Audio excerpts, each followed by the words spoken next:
The Invictus Update Show, Episode 1, coming to you, talking about all things CrossFit, the most electrifying duo in sports entertainment, Justin Wright and the Bern Prince. Bern Prince. Now, there is one problem that I'm hoping you can solve, Bern. I ran out of post-workout carbs. Uh-oh, I know what to do. Lemon, perhaps? When life gives you lemons, Oh! Pickle? what's the deal? Paraphernalia? A sprout? We don't need a sprout. Get that out of here. How's the Skippy?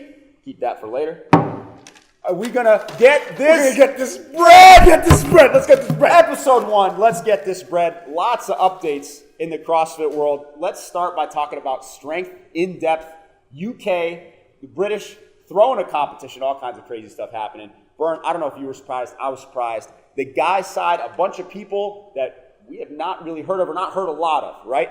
Let's start with the winner, Bronislaw Olenkowicz. Now, this guy, I don't know if I pronounced your name right, Bronislaw. If I didn't, I apologize. Sorry, bud. But this man can snatch 140 kilos. Somebody called Tola Morikini. That's right. Oh, and if I do my math, that's a whole lot of weight. 309 to be exact. Yeah, that's a whole lot of weight. Yeah. So he snatched 140 kilos, won that event. He had a couple event wins. He ended up going into the final in 4th place, final WOD. 5 points, I believe, separated first through 4th. And this guy went in, won the final WOD, won the whole thing. Now he's going to the CrossFit Games. I mean, what do you do when you're a guy like that or in that position? That must be crazy. I think it shows the relevance of playing to the end, right? Especially CrossFit Games in the open.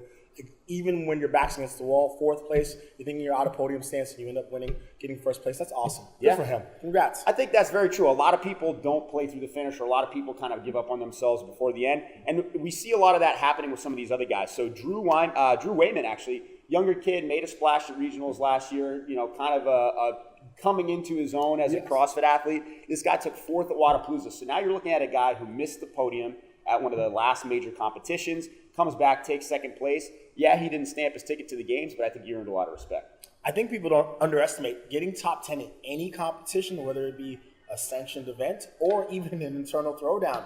That's huge. Yeah. So 4th, that means you're right on the cusp. It's good for him as well. Well, you know, they talk a lot about, right, if you're in that top 10, if you're in that top 15, you're good enough to win in most CrossFit events, right? It just boils down to what are the workouts like? What did it play to your strengths? What's going on? What's popping out? You know, the workouts are so different that on any given day, any of those guys in the top 10 can be standing on the top of that podium. And then in 3rd, we have David Shorunk, I believe. Shorunk. Okay. This guy's a Brit, so in his native territory. Now, the cool thing about this guy, 27th in Europe North last year, so he missed qualifying for regionals. Did not make it to regionals the last year of regionals. 27th. Ended up coming in, taking 3rd place at this competition. A lot of big names there. That's pretty incredible. Awesome. And it also shows that there really is no off season, right? And if you place 27th, you might as well get back on the gym on that Monday, Tuesday, and let's get after it and literally get this bread. Yeah, get this bread, right? That is not a guy who sat on his couch eating Cheetos in the off season, for sure. So female side, more familiar names, people that a lot of people know. Sarah Sivingen's daughter wins, punches her ticket to the games. I mean, she is, I feel like, one of those athletes who's just always in the picture, who's always being talked about. That's awesome. I think she's, 5 years in now? Yeah. And so consistent, bouncing around different gyms, different places. And all I know is when you see her, you know she's going to work hard. Yeah. And it shows. Hard worker. She took 3rd at Wodapalooza, so taking 3rd at one competition, bumping up, winning the next competition.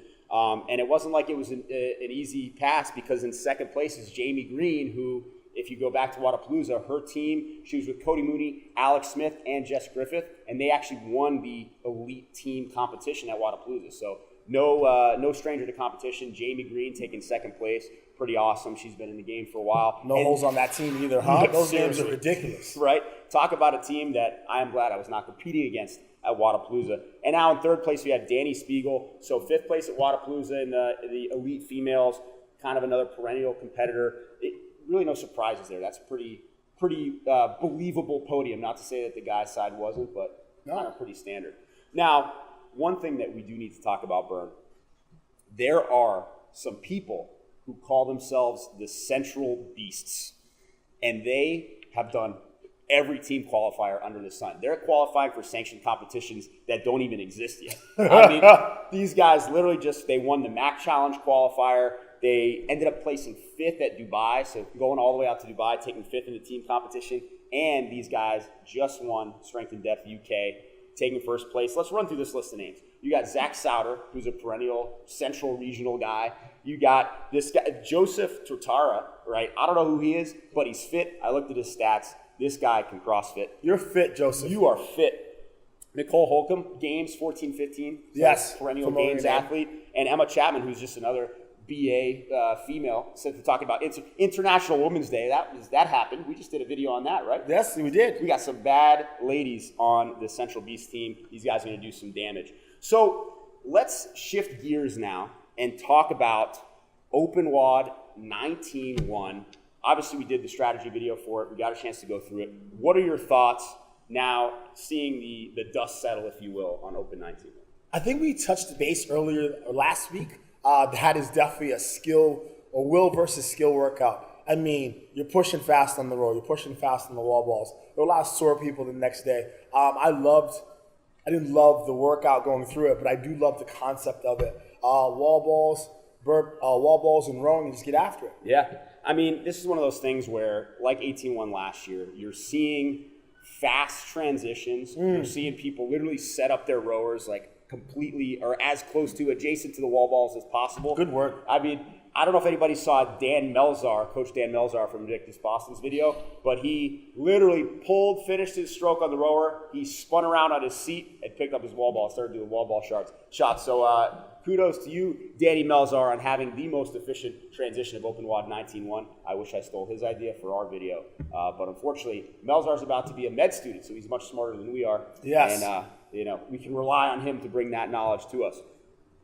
We had a lot of standout performances here at this gym. There are a lot of standout performances from regular members around the world. I mean, let's talk about a couple notable people. Does anybody stick out in your mind as just having a really solid competition on that? We'll start with the guys' side. We'll talk about the ladies after that. We're talking about in our gym, correct? Yeah, in-house. In-house, Mike Turnow has been doing great. He had a little injury, and I think he got, what did he get, 328? Yeah, something wild up there. And I mispronounced his last name. What's his last name? Oh, Tarnapol. No, he was all the way up in actually going through 9 rounds. So he actually ended up with 9 + 6, which carry the 1. That's a lot of reps. Wow, yeah, hold on. Yes, algorithms and whatnot.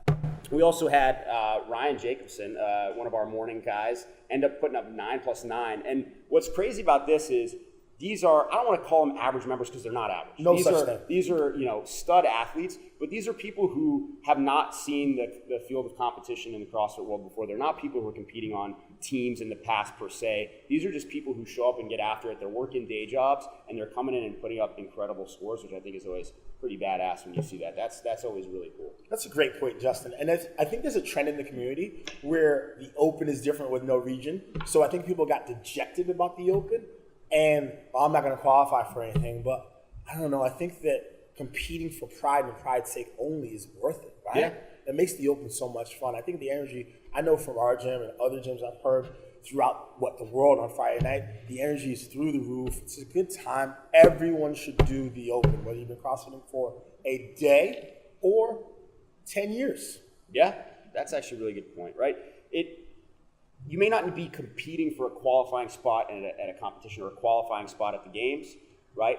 But what I want you to understand is that you should always be pushing for something. You should always be trying to do something to push the limit, to push yourself. And I think that this is a really good opportunity to do something that you're outside of your comfort zone doing that maybe pushes you to get a little more uncomfortable. You got the energy of the crowd, people cheering you on, everything rocking and rolling from there. It's awesome. So on the female side, normal members, right? Caroline Brantley, our in-house nutritionist. She's great. Showing that she knows a little bit more than just nutrition, right? Did you judge her? I know you got a chance to watch her performance. I didn't get a chance to judge her. She told me about her performance. She's great. She's been a rock star athlete for 2 years now at the gym, nutritionist. And she did it on Sunday. And what were her numbers? She was over 7 rounds, approaching 8, which is pretty crazy. Which is great. Caroline did great. Aaron did great. We know you spilled the protein shake, but you still did awesome, Aaron. We care about you as a human being. Bori, awesome. All around, just a good time. It doesn't even matter about the scores. Show up and blow up.